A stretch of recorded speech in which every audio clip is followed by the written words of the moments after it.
Hapkhre amadi pau sandokna pizari.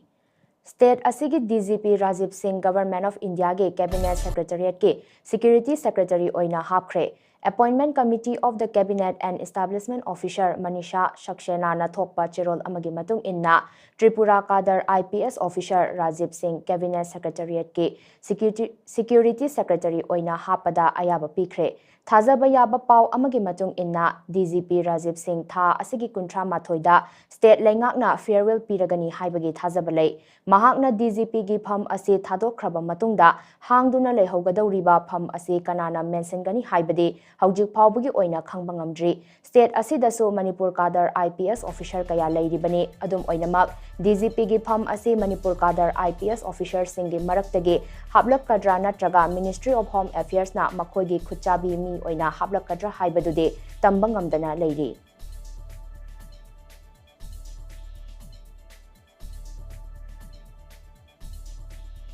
Ngarang